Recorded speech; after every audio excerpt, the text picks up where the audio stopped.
Rodrigo, a gente não falou durante a Via Crucis qual foi o tipo de castigo ou de. O que foi infligido para Jesus? Foi chicotar? Foi Teve chicote? chicote, tinha um chicote chamado Ele Fraglo, já estava com a coroa de já tava com a espinhos coroa de espinhos, porque e, foi e assim, carregando só uma parte da cruz. Aquilo que a gente vê em pinturas também, ele não estava com a com a cruz. cruz Não, inteira. é só Normalmente é só o o tronco, tronco aham, principal. o patibulum, que a cruz tinha duas partes, tinha o stips e o patibulum. Sei. Ele carregou o patibulum, Aquilo era mais uma forma de humilhação, uma forma porque de humilhação. ou O todos tinham que stips, carregar. não, todos tinham que carregar, geralmente.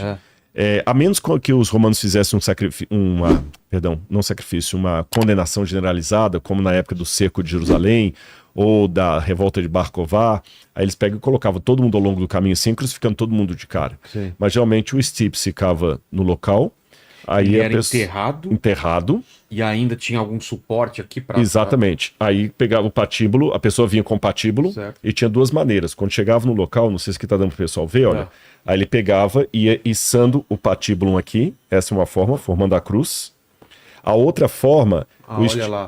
o stips ficava Aí tá errado, aí né? tá errado porque Jesus levava só o patíbulo. Mas foi uma licença poética do Mel Claro. Gibson, que para mim foi um dos filmes mais realistas. É até demais, né? Mas para mim foi um dos mais realistas.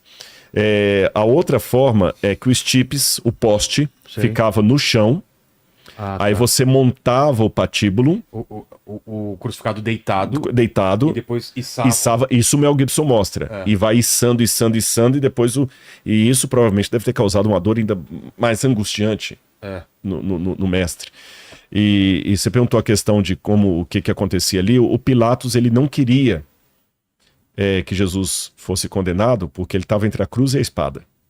Porque tinha os apoiadores de Jesus, mas tinha os apoiadores De Barrabás. de Barrabás, os anti-Jesus, vamos dizer assim. Ah, tá. Eles não eram pró-Barrabás. Barrabás também era um camarada perigoso. Mas eles falaram: se você liberar Jesus, a gente vai te entregar para César. Aí ele não queria ter uma guerra civil. Então ele pensou assim: tá, eu não vou matá-lo, mas também não vou soltá-lo. Faz com ele o julgamento romano. O julgamento romano era uma quarentena de açoites menos um. É. Aí que Jesus é levado para lá, só que os soldados exageram. Eles não se limitam apenas a bater em Jesus uma quarentena de açoites menos um. Eles fustigam Jesus com varas, colocam a coroa de espinhos na cabeça dele. E o tipo do chicote que usavam chamava-se fraglum. Ele tinha uma coisa assim, tinha as tiras não sei se fraglum, se você colocar fraglum, talvez apareça. E tinha as tiras de couro, e na ponta de cada tira, ele tinha um pedacinho de chumbo, prego, pedaço de osso. Então, quando você bate... Quem assistiu o filme do Mel Gibson viu esse tipo de chicote. Quando você bate na pessoa, Ele crava na ele pele. crava na pele e rasga, Nossa. e arranca pedaço de pele com carne viva. Isso o Mel Gibson mostrou com muito realismo. É o fraglum. E Jesus passou por tudo isso, e a coroa de espinhos, a humilhação, tiraram a roupa dele, colocaram uma roupa lá toda ridícula, depois acabaram despindo realmente Jesus, onde ele é colocado nu por toda a humanidade e sofrendo ali o castigo, porque Isaías 53 diz: o castigo que nos traz a paz estava sobre ele, e sobre as suas pisaduras é que nós somos sarados. Eu posso fazer Pode, claro. comentário final aqui, Vilela?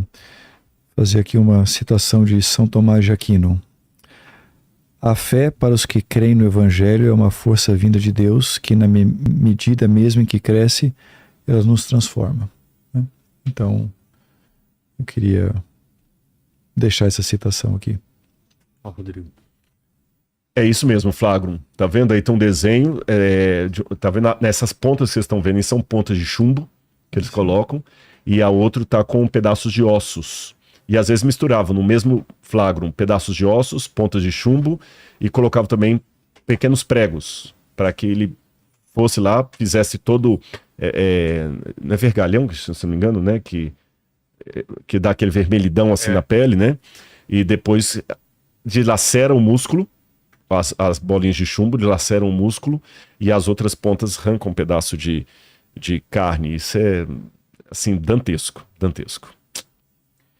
Lene, perguntas. Vamos lá, tem algumas perguntas aqui. Cadê? Deixa eu achar aqui a que eu tinha separado.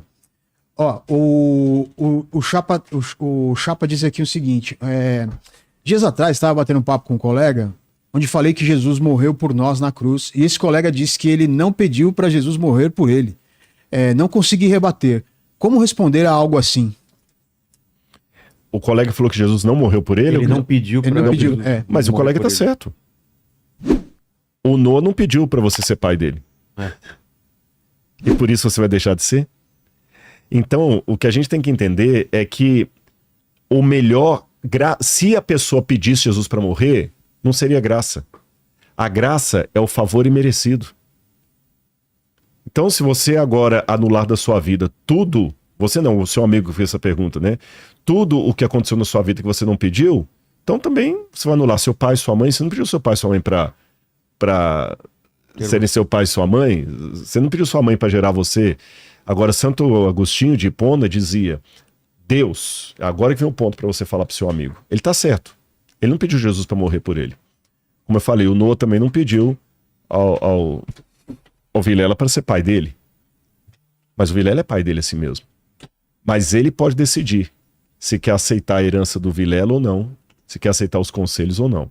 Então, Santo Agostinho de Hipona uma vez escreveu assim: Deus, que criou você sem sua permissão, não salvará você sem a sua decisão.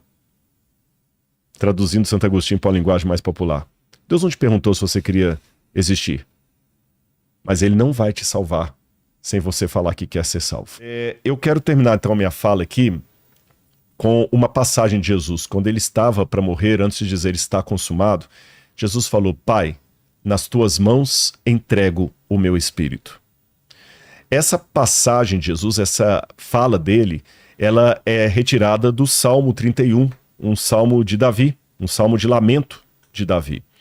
E quando Davi fala isso em hebraico, ele fala a mesma frase de Cristo: Pai, em tuas mãos entrego o meu espírito. Mas como o Novo Testamento foi escrito em grego, a gente sabe pelo salmo de Davi como teria sido em hebraico. Em hebraico, Jesus diz: Beyadá apefik ruahi. Na tua mão eu deposito o meu espírito. Essa palavra apfik, depositar, ela é um verbo em hebraico muito interessante. Significa que você coloca algo de grande valor na mão de alguém que vai devolver aquilo com juros e correção monetária. Seria mais ou menos como um banco. Quando você pega todo o lucro e investe numa bolsa de valores, você investe por quê? Não é uma caridade. Você está entregando porque sabe que o banco vai devolver aquilo corrigido. Quando você vai, por exemplo, a um teatro ou a um lugar que você tira aquele casaco e coloca lá e ele entrega um ticket, é porque você sabe que depois você vai reaver o seu objeto.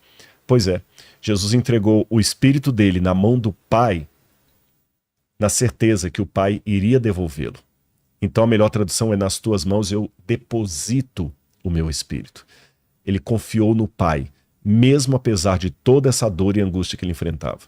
Eu espero que hoje você possa ter também o mesmo sentimento de confiança que Cristo teve no Pai. Eu não sei em que momento esse podcast está encontrando você e sua vida, mas confie no Pai.